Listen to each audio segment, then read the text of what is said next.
Instant causerie avec aujourd'hui un sujet délicat, le sujet de l'emploi. Tout le monde le sait aujourd'hui, l'État ne peut plus gérer à lui seul cette question, mais il fait des efforts, s'adaptant donc aux nouvelles exigences du marché de l'innovation. Et en voici une foire de recrutement au profit de 1000 travailleurs béninois. Une innovation. Alors c'est une première sans doute, nous l'avions annoncé, hein, on va parler de cela sur ce plateau avec notre invité Constant Yaouedéou, il est directeur de la Radio Planète. Merci d'être venu. Merci chers confrères et bonjour à nos chers téléspectateurs. Voilà, alors à vous directement, vous notre invité spécial de cette émission. C'est une première sans doute au Bénin, cette foire de recrutement des 1000 travailleurs béninois.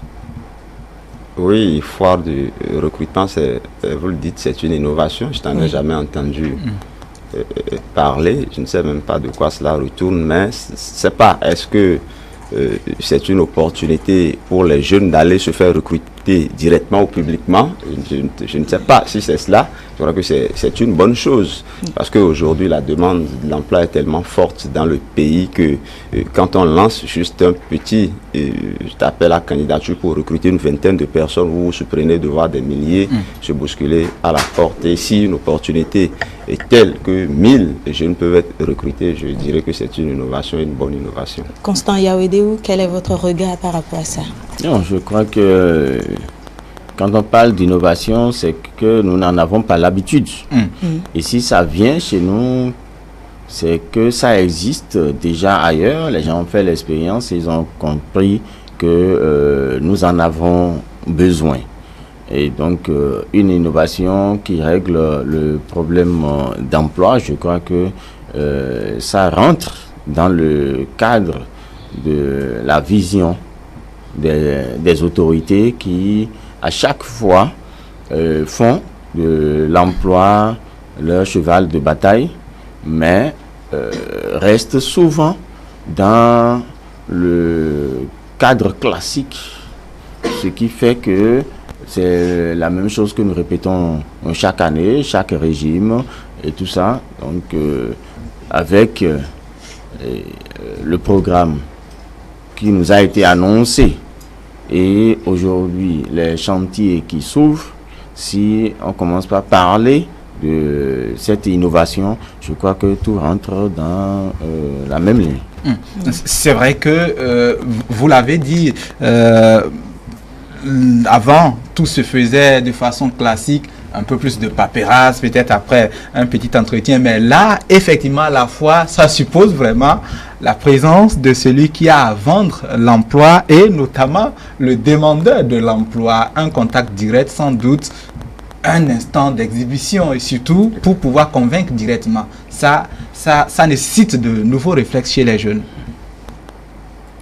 Oui, bien sûr que ça nécessite de nouveaux réflexes. Déjà que ce serait une concurrence rude, parce que si vous lancez une fois où vous demandez 1000, le recrutement de 1000 jeunes, soyez sûr que vous en aurez peut-être 10 000 et vos chances d'accéder à cet emploi se réduisent au fur et à mesure qu'il y a une forte demande. Cela suppose que vous devez réfléchir, intégrer qu'est-ce que je peux faire à mon niveau pour supplanter les autres candidats, d'où peut-être, comme vous le dites, de nouveaux réflexes qui vont se créer, de nouvelles idées qui vont germer dans la tête des postulats à l'emploi, de nouvelles postures au niveau de ces demandeurs d'emploi. Et comme c'est une innovation, comme c'est une première, c'est sûr que les gens vont rester également dans la posture ça peut arriver une nouvelle fois. Ce type d'opportunités peuvent désormais se présenter et cela amènera les jeunes à se préparer davantage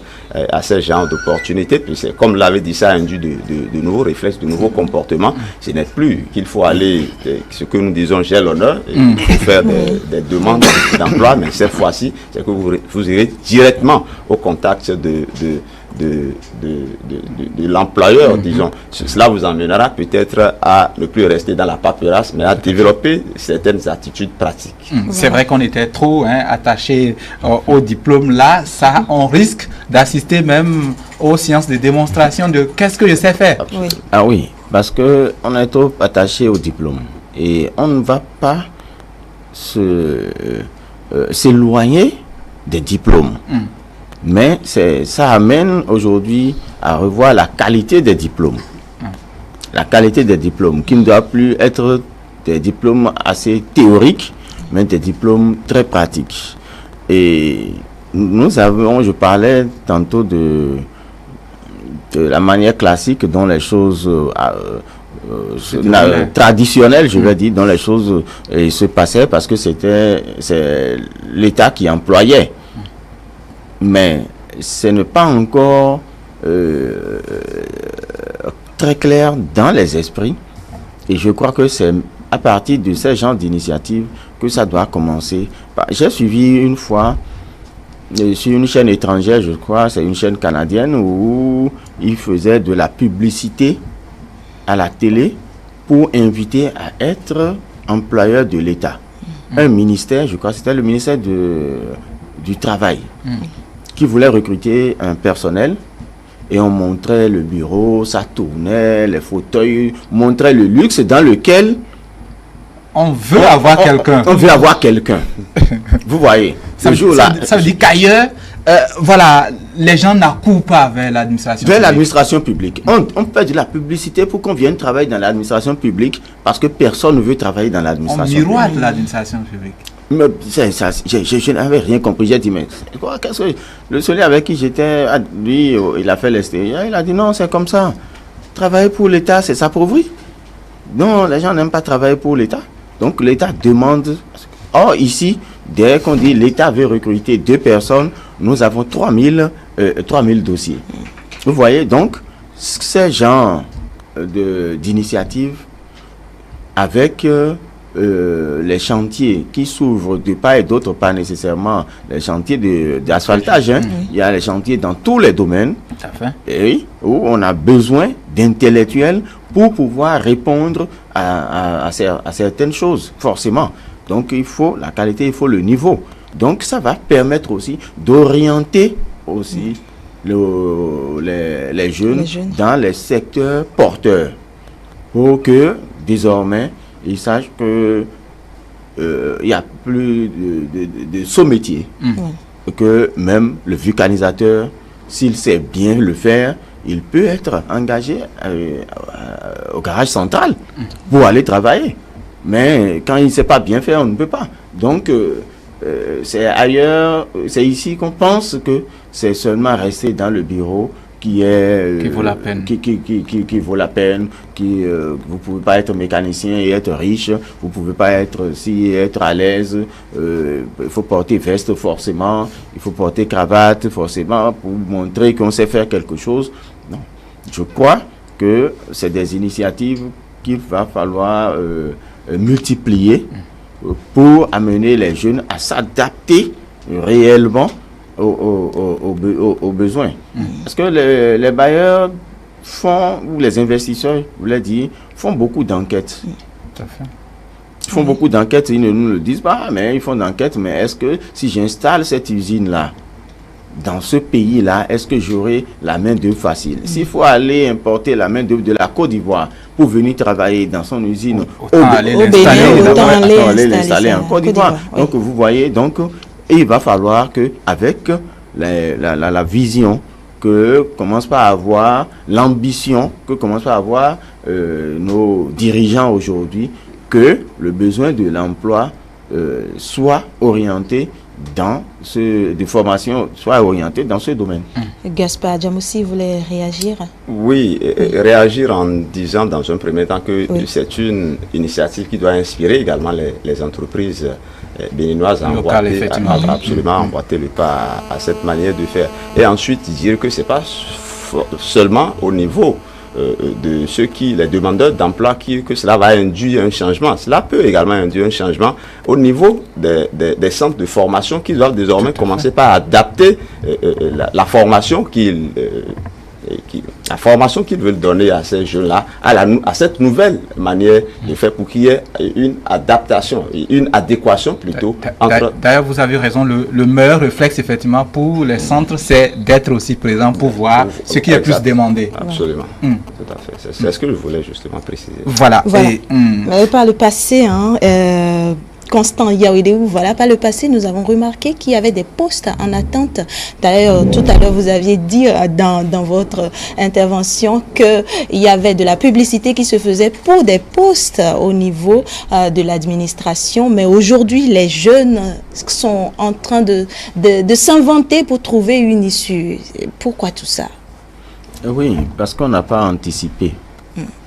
On n'a pas anticipé et vous le disiez tout à l'heure, il va falloir que nos formateurs, les écoles de formation se disent qu'est-ce qu'il y aura demain.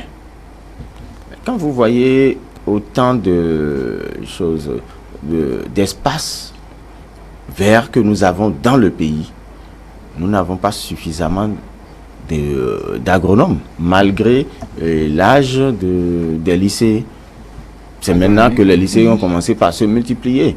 Donc, vous voyez, ça fait que beaucoup se sont reconvertis à la terre, mais étaient obligés même de se plier sur les paysans pour réussir le peu qu'ils ont pu faire à l'école. Au lieu de solliciter les compétences techniques sorties d'école. Vous voyez. Donc, il y a des secteurs comme ça qui nécessitent beaucoup de cadres aujourd'hui. Et aussi, quand on parlait des cadres d'encadrement au niveau de l'agriculture et tout ça, les gens pensaient que sortir aussi de lycée agricole Mendy de Sékou, c'est venir porter, piquer et porter bottes pour donner des directives sur le terrain et tout ça. Donc, il y a la manière dont nous avons pensé la poursuite de Akowé qui a fait que il n'y a pas eu d'adaptation. Si bien qu'il y avait des agents, ça n'a pas été facile, des agents de cadre qui étaient repoussés carrément par les cultivateurs, les paysans. À un moment donné. Ils ne s'entendaient pas. Ils ne s'entendaient pas parce que quand l'autre vient faire sa théorie, il vient faire le pan papier pour venir faire l'application, il lui dit non. À partir du moment où le soleil s'est levé à tel niveau pendant les 3 dernières années, on ne peut jamais faire du manioc là. Et c'est réel, ça se passe comme ça parce qu'ils en ont l'expertise. Donc il y a cette adaptation qui a manqué à un moment donné, qui a fait qu'il y a une distance qui s'est installée entre notre intelligentsia et la pratique sur le terrain. Donc c'est un exemple que j'ai donné pour montrer qu'il va falloir vraiment qu'on redécouvre, on cherche à découvrir ces secteurs dans lesquels nous pouvons faire beaucoup de choses. Nous avons des aptitudes naturelles qui peuvent accompagner tout ce que nous pouvons avoir comme... et aussi multiplier les centres de recherche.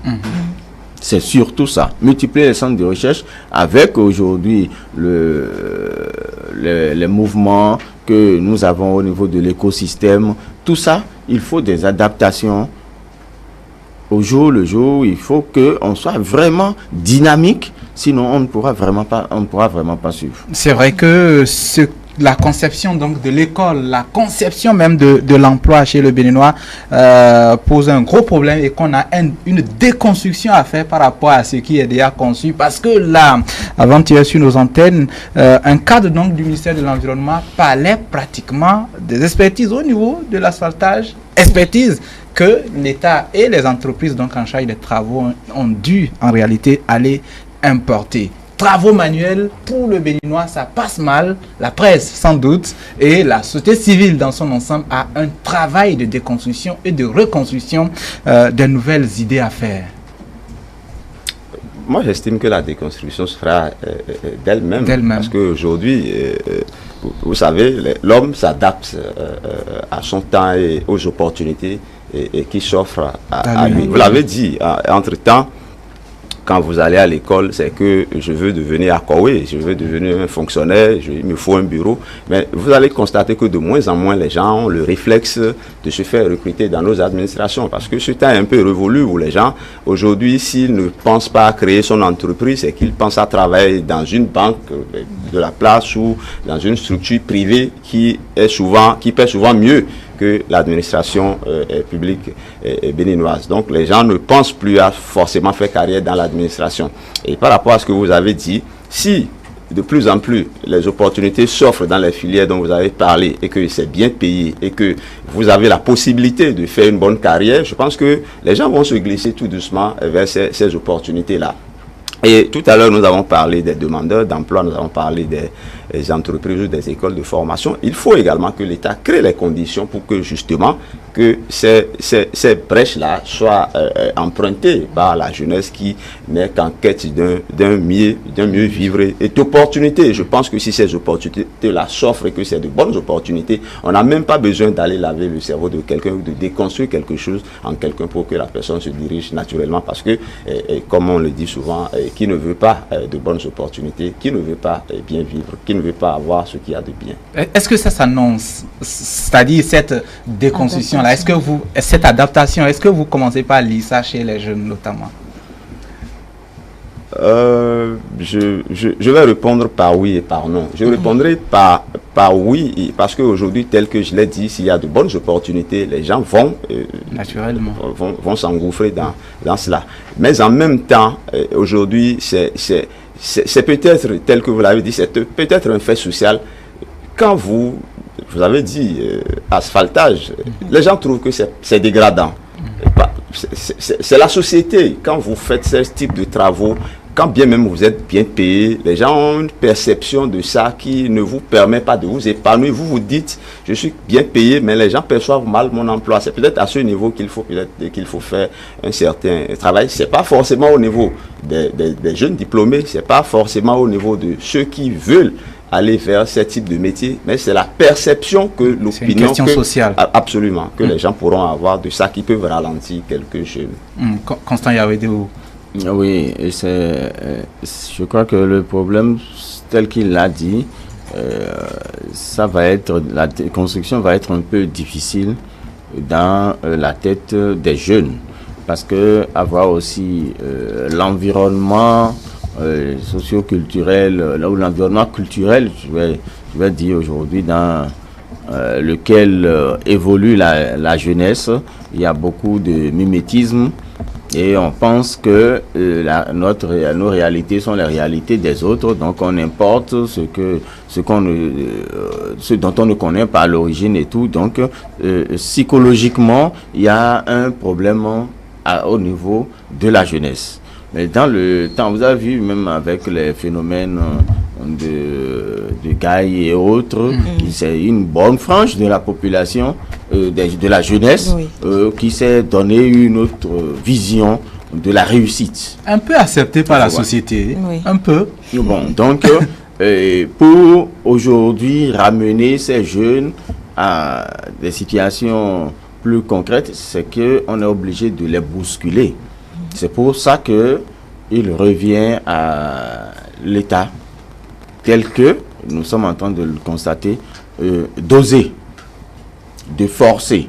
Ce n'est pas aujourd'hui que nous aurons les résultats, mais c'est qu'il faut obliger les jeunes à comprendre qu'il faut aller vraiment doucement, il faut s'orienter professionnellement, il faut compter sur ce qu'on peut faire et ce qu'on peut être. C'est exactement ça. C'est l'autre aspect de la chose qui renforce ce que je suis en train de dire, c'est le nombre que font ces jeunes diplômés aujourd'hui dans la profession, je vais dire, éphémère de taxi-moto. Et là, il va falloir qu'on aille un peu à des démonstrations scientifiques à ces conducteurs de Zémidjan pour leur montrer comment c'est un métier qui tue. C'est un métier qu'on ne peut pas faire toute sa vie. On ne peut pas prendre ça comme profession. On peut juste dire, je vais chercher un peu d'argent pour que nous nous mettions ensemble en coopérative pour aller vers la terre. Mais on ne peut pas dire, je suis professionnellement Zémidjan. Ça, c'est ce que ça crée sur l'organisme de l'homme, ce que ça fait, eux-mêmes ne savent pas. Si bien que de jour en jour, l'exode rural est là, vous n'avez vraiment pas l'espace pour circuler et c'est pour ça qu'à un moment donné, moi j'avais salué un peu le projet de transport en commun. Et tout ça là, qui pourra réduire tout ça. Et même dans le même temps, c'est qu'il faut créer aussi les conditions qu'il faut pour leur permettre d'aller à la terre. J'ai commencé par là. Nous avons suffisamment d'espace inexploité et je crois que le gouvernement a bien vu et c'est un peu ce que je suis en train de dire. Il faut les obliger et obliger tout le monde d'ailleurs à là en disant aujourd'hui quelqu'un qui a 500 hectares qui dit ça va être pour mes enfants demain et tout ça. Si tu ne mets pas des orangers pour qu'on ait des usines de jus de fruits tournent chez nous, tu vas payer impôt pour la brousse que tu as conservée. Je crois que c'est formidable comme une initiative au niveau du gouvernement. Vous allez payer pour la brousse que vous avez installée, pour votre forêt. Soit vous exploitez. Exploiter 500 hectares, vous voyez combien de jeunes peuvent travailler là, au lieu de venir conduire Zémidjan à Cotonou. Vous voyez combien de jeunes peuvent dire, ah, je vais me former en 3 ans dans une école d'agriculture pour pouvoir me consacrer à ça. Vous voyez, donc je crois que, c'est pour ça que je dis, les autorités, le gouvernement doit oser contraindre les jeunes à aller à ces initiatives que de voir qu'il faut à 18 ans commencer par rouler véhicule, donc on est obligé d'aller escroquer quelqu'un et tout ça. Oui, la déconstruction en question, ça passe également par le programme scolaire, absolument, parce qu'aujourd'hui, avec le cycle que nous faisons et que nous appelons cycle long, je ne sais pas à quoi cela aboutit, parce que généralement, vous finissez ce cycle, vous êtes obligé d'aller faire quelque chose de technique avant d'obtenir. Alors que le cycle étant long, on vieillit même avant. Absolument. Alors c'est vrai que Constant l'a souligné, la terre est là, non emblavée, mais l'on saute sur les engins alors que ne serait-ce que l'université d'Aboum et Calavi, quand on prend les formations qu'elle offre donc au niveau agricole, on devrait quand même déjà avoir une certaine stimulation vers la terre, vers la haut. Comment expliquer que l'on paye des centaines, peut-être de milliers pour faire l'agronomie et puis c'est pour être au bureau? Tout ça encore, c'est une question mentale, une question sociale. Absolument, c'est une question sociale. Et ça, on en parle tous les jours. On ne peut pas comprendre qu'un agronome choisisse de rester dans un bureau climatisé plutôt que d'être là où il doit être en principe sur le terrain. Ou de créer son parti politique. Non, vous savez, comme vous le dites, c'est l'environnement, c'est la société. Je donne l'exemple d'un homme politique béninois qui est médecin. Et il nous a raconté qu'une fois, il était en Afrique du Sud, c'était du vivant de Nelson Mandela, il était vice-président, je crois, de l'Assemblée nationale, et les gens se présentaient, et il s'est présenté en tant que médecin de formation et vice-président de l'Assemblée nationale. Et il paraît que Nelson Mandela s'est exclamé, il a dit, mais comment un médecin, mais où sont les malades? Qu'est-ce qu'il cherche en politique? Vous voyez un peu.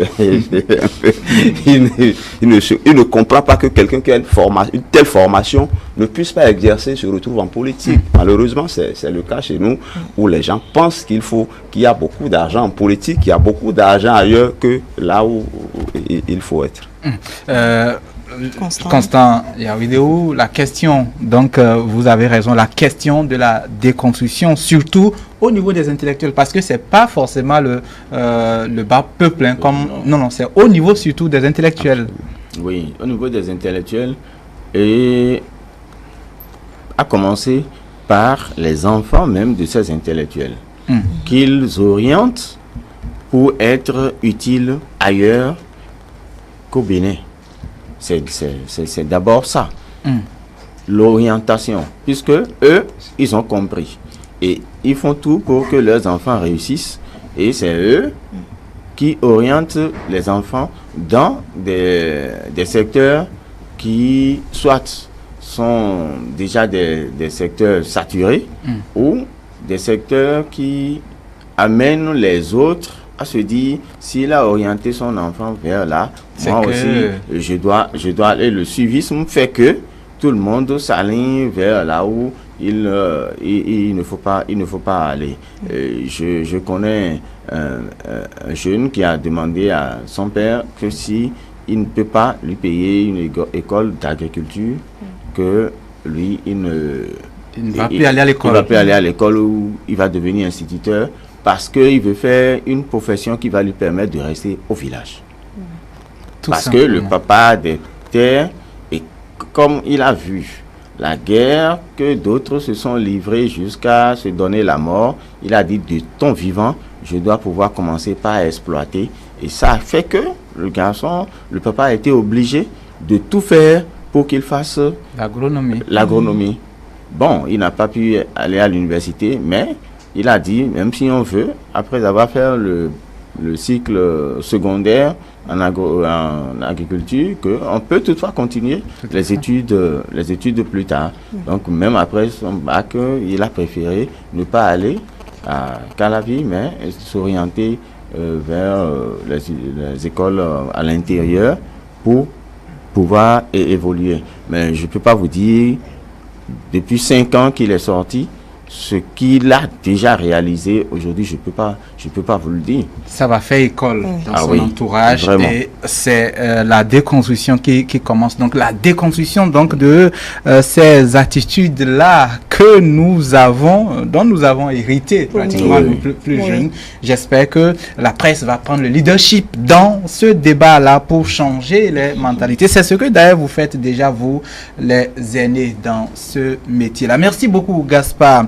Max Gaspard, donc Adjamonsi, président de la commission électorale pour les élections au niveau de l'AC. Nous vous avons gardé parce que vous êtes une expérience dans le métier, donc votre voix porte. Les gens écoutent aussi quand les voix portent. Pareil pour Constant Yaouidéou qui pratiquement à tous les mardis avec nous. Merci pour cette fidélité-là et merci pour toutes les semences en idées que vous professez depuis plusieurs années.